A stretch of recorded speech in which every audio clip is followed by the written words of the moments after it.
Recording.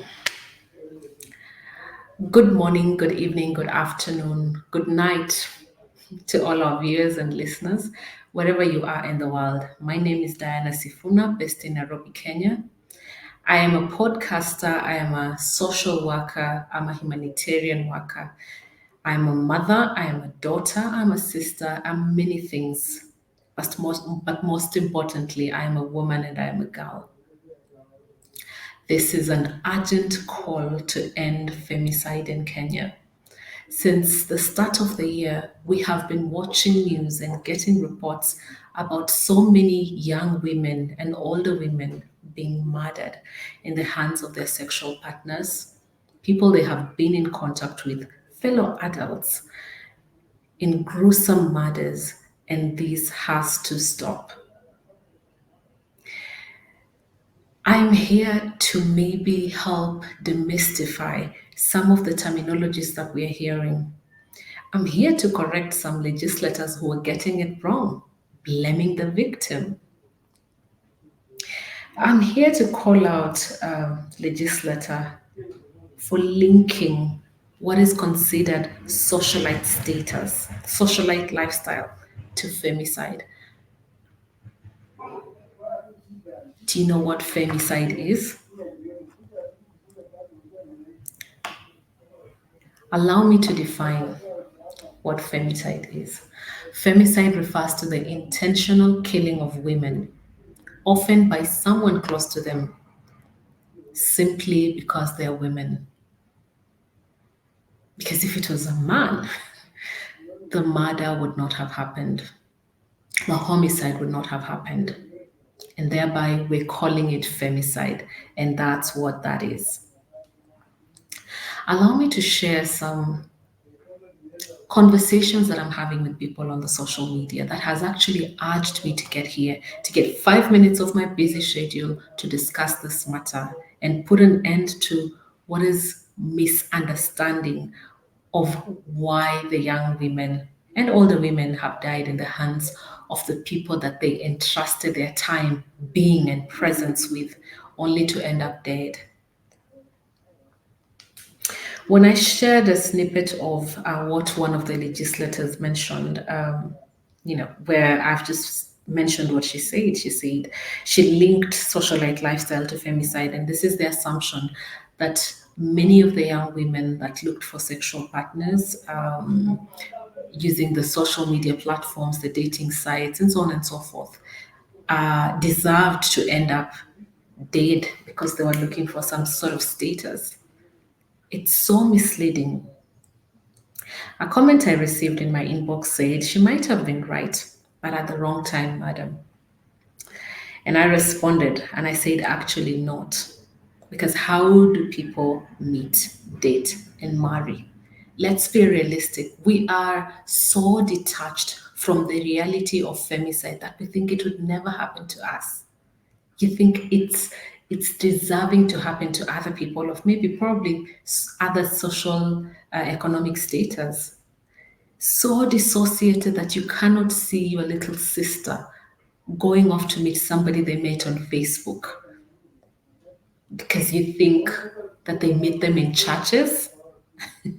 Have you talked to your parents and asked them how they met? Have you considered that they just meet people whenever they could?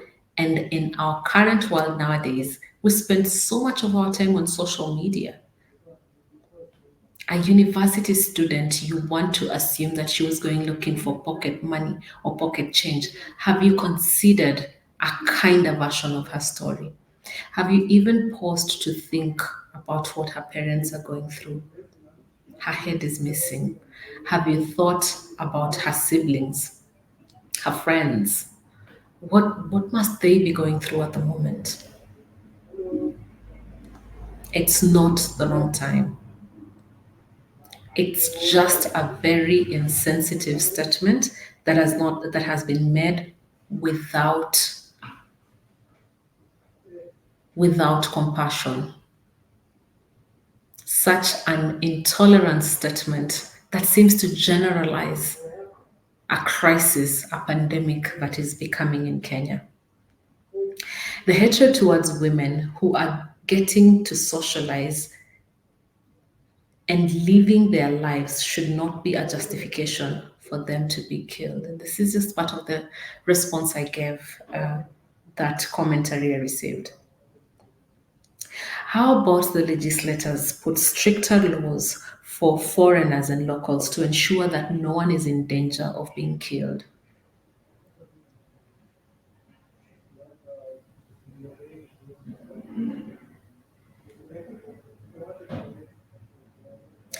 Victim blaming is where we stood very low. There's another comment I received that was amazing, amazing.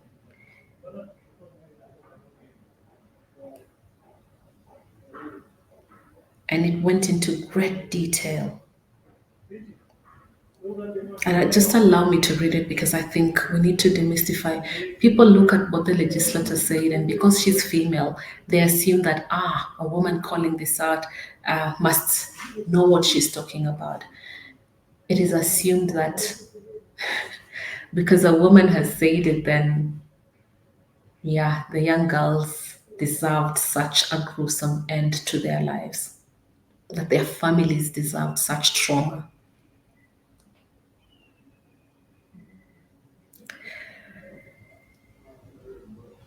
People like the legislators are contributing factors to why progress in stopping such violence has deeply been inadequate.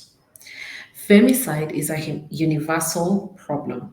Journalists, educators, scientists, little girls with big dreams, university girls, sex workers, housewives, policymakers are victims, and the problem is not the socialite lifestyle. The problem is stereotypical gender roles that should take a rest. Discrimination towards women and girls in every space, unequal and harmful power relations between men and women, or harmful social norms like nilinunua chipo na kuku na drinks kwa club, sasa nipe vitu ama nitachukua. We should focus more on teaching and guiding our male offspring on the value of respecting and uplifting women and girls in society. Teach them consent. No means no. Doesn't matter if it's a professor who tells you no or a sex worker. Women don't owe them anything, and any relationship should not be about power and control, but mutual respect and understanding. Teaching our daughters and sisters to be more vigilant is not going to stop the homicide. The killers are only getting smarter and stronger, and they are using social media and digital platforms such as this to get to them. A 20-year-old in a club should be worrying about losing her wallet and high heels, not her life or dignity. Friends, femicide is a silent pandemic and it demands our urgent action. I'll tell you this, I have been away from the social justice space for a minute because I've been focusing on economic empowerment. But I am going to join my feminist sisters and brothers and every person that believes that the femicide has to end in Kenya. I'm going to join the peaceful march on the 27th of January 2024 from Jivanji Gardens in Nairobi CBD. I want to applaud the partner organizations that have been quick to respond to this call, to this crisis, to this pandemic, this silent pandemic that is happening in Kenya. The three partners that have mobilized, because it's not time to complain, it is time to mobilize, organize, and speak out. We shall not have our power taken. We shall not have more young and older women being killed by persons that they know, persons that they have been in contact with. This has to end. And may the legislators join us in this cause. May everybody join us in this cause. It truly has to end.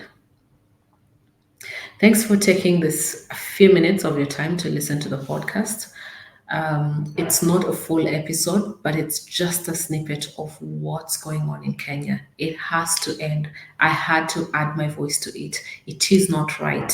Women should not fear being killed by people they're in touch with. This has to end. Stop the blaming, stop the judging, stop the moral high status. People meet anyhow, anywhere, somehow, some way. It is good to keep yourself safe, but it's also good, most importantly, to ensure that the men don't plan, intend, and murder women. That has to stop. It is misogynistic, it is derogatory, it's inhumane, it is hurtful.